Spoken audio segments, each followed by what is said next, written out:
Hey everybody, welcome back to the channel. Today we are in the Lexus. We're switching up a little bit. So as of recently, we've been having some little gremlins with the Lexus. A lot of random intermittent misfires. Nothing that's just like, oh, a cylinder or a spark plug, something like that. Nothing easy to track down. And of course, with the Lexus being OBD1, it's really difficult to kind of pinpoint where this is coming from. So we've been working on it. We replaced all the tune-up components. It recently had a timing belt, water pump, all that kind of stuff done. So it's had a decent amount of work done recently, but now the misfire is back. It has no power in certain RPMs. The misfire is just like totally random, like bum bum bum bum bum bum, like all that. It's really strange. So anyways, today what we're going to be doing is we're going to be knocking out some more issues. So we replaced a bunch of the tune-up components up front. We did a mass airflow sensor. I know there's one more thing I forgot that we did, but next up on the list is the fuel pump. So that's what we're going to be doing today. I'm going to kind of walk you through how to do a fuel pump on the Lexus. It's my first time doing a fuel pump on a car, so we'll go from there. But yeah, so I'm going to kind of make this video to start off a series of getting the Lexus back into tip-top condition before we start doing anything cool to it, because maintenance always before mods. So you should always maintain your car and make sure it's in perfect working condition before you do modifications. So we're gonna go to the back seat or the trunk, I don't remember which one's first, and go from there. So okay, so disclaimer, when you're doing the fuel pump on one of these cars, you are going to have to disconnect the battery. So for anybody who is tracking mileage through the trip odometer, that's going to unfortunately be reset. Quick disclaimer too, alongside with the battery, when you're doing this job, make sure you let your car sit overnight so that the fuel pressure will drop, so that when you take apart the fuel pump and take the hoses and lines off, there's not going to be fuel spraying everywhere. Okay, so we're back here in the trunk right now, as you can see. Pardon the mess, it needs to be gone through desperately. So most people will have an extra cover up here. My car did not come with that. So you have these little clips right here you can just yank out. But basically you're going to, after you yank them out, if this one wants to be yanked out, pull this down, and you have two connectors right here. So I just undid one of them. That's why that one is undone. So you're gonna have two connectors. You're gonna undo both of these so that the wire can come out with the fuel pump when you pull it out from inside the back seat. Okay, coming into the back seat now, this portion, the bottom half of the back seat, comes up pretty easily. All you're gonna do is kind of get your fingers under here and yank it up. Now you are gonna have to, this side I just did, but you're gonna have to pretty much really pull up on it, and it's gonna pop out, and then it's gonna be connected by two hooks inside the seat. So once you yank it up on both sides, you're gonna kind of have to like maneuver it over the hooks and pull it out that way. Okay, so once you have it up on both sides, these are the hooks I was talking about. You're gonna kind of pull up, sorry I'm doing this one-handed, but up and away like that, so you can then get the seat out of the car. Been a few nice surprises back here in the depths of the LS.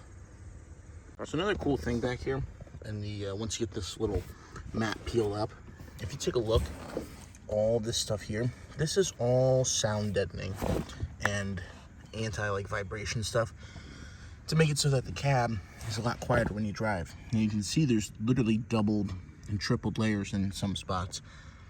And this stuff is not light. This stuff is actually pretty heavy, which also explains why the LS weighs almost 4,000 pounds. Okay, so once you get this out of the way, there's going to be little bolts. I think there's some in the back. Well, that's great. There's going to be bolts like that all throughout underneath the seat belt too. I don't know if you have to take the seatbelt one off, but like this, they're 10 mils all across the back stretch. So once you go ahead and take all those out, and I believe you have to unbolt this part of your, oh, that's cool, I didn't know it did that. This part of your seatbelt assembly.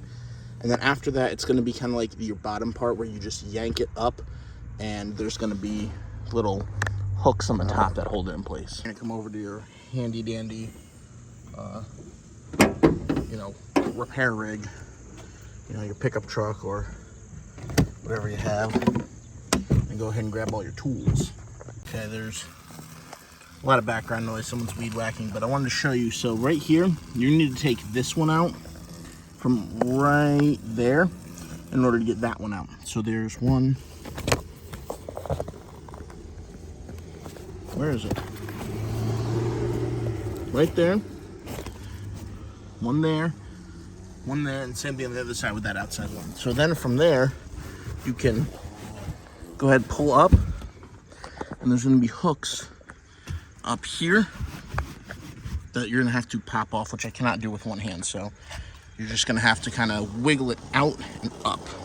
Okay, so in order for me to get this out, I had to go inside of the car and kind of basically deadlift it from the bottom up and over, bring it back like that. So once this is out, that's where you're aiming for next. So this whole piece right here is gonna flip up in order for you to get to there. Now that the seats are out, we are going to be coming for this circular cover over here, which you're gonna pry off like this, but don't bend it, just try to keep it good because you have to put it back on. So there's gonna be these little bolts all around this thing. So you're gonna go ahead and take off all the bolts and go from there. Now here we're at this little circle back here. So what we're gonna do is we're gonna take this cover off. It might be glued down, you might need to pry it. And it's gonna reveal right here. But before we go any further, we're gonna disconnect the battery. If you don't know, when you're disconnecting a battery, go ahead and break both ends free. Remove the negative side first, then the positive. Next step is to remove all of these 8mm screws from around the cap to the fuel pump. Next step, you're gonna have these 3 10mm right here. You're gonna wanna go ahead and disconnect those, and then we're gonna work on these hose clamps right here. Okay, so this hose right here, there's gonna be 2 hose clamps on it. You're gonna drop those down to right here, and you're gonna have to disconnect the hose from the actual metal tube itself. Then you're gonna go ahead and pull the, see if I can do this. You're gonna wanna pull the whole fuel pump out, but try not to get fuel everywhere. So that's what I'm gonna go ahead and do right now. I don't know if we'll be able to film it. So now that you have the fuel pump out, you're gonna wanna go ahead and take the actual pump itself off, which I believe is just 2 bolts up here, maybe something down here. And then you're gonna wanna replace this little sock filter too. We got a little update here. So basically there's gonna be some rewiring you're gonna have to do. So it usually has these little like crimp to like bolt on connectors. So in my case, it's a 93. The green is gonna be power, and the black wire that's right here on your fuel pump assembly is going to be your ground. So that's gonna be ground. That's gonna be, I think, the relay or power. Oh, it's not focusing. And then the one coming out of there is also gonna go to power as well. So you're gonna splice the green ones together and then the black one, because it's gonna come with a little wiring harness where your red is positive and your black, if it wants to focus,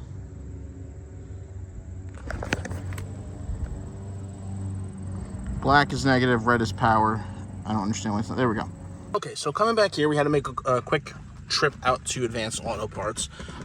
So basically I have everything wired in currently. I'm just using basic crimp connectors, and I'm gonna go ahead and put some electrical tape over everything. So once you have that all wired in, this is going to be your plug that goes into your fuel pump. Now let me say that every fuel pump might not be the same. I'm currently using one from Napa because I can get it through my job for a good price. So, you know, we're gonna go with that, see what happens. And yeah, hopefully I don't have to redo this job, because if I do, I think I'm just gonna go with an upgraded fuel pump at this point. But yeah, so this is where we're at right now. So now I'm gonna show you where we're gonna connect this to the fuel pump, put the fuel pump into here, reconnect the hoses with hose clamps, and then put the fuel filter sock on. So yeah, we're gonna go to that now. Okay, so now we're gonna put the little filter piece, the strainer, on here, and you're gonna connect it with this like locking washer bit. I don't know why my camera doesn't want to focus today, but yeah, so once you have that in place and everything wired in, we're just getting ready to go ahead and put the entire assembly back together. Okay, so this is it wired back up, going up there. So now the next part is going to be installing this into the fuel tank.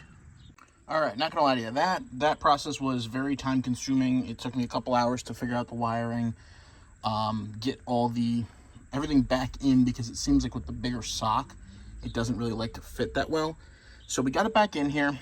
Now we're just gonna go ahead and re-bolt everything down, feed the wiring back through where it needs to go, and we'll give it a test start. I'll let you know how it goes. Okay, so once you get this all closed up and then plug the wires back in the trunk, before you put your seats in, you're going to want to go ahead and test out, well, reconnect the battery first, make sure nothing's leaking, and then test for, to make sure the car starts. So it's going to take a few times of cranking it, because the LS400 doesn't send fuel pressure until the motor is turning.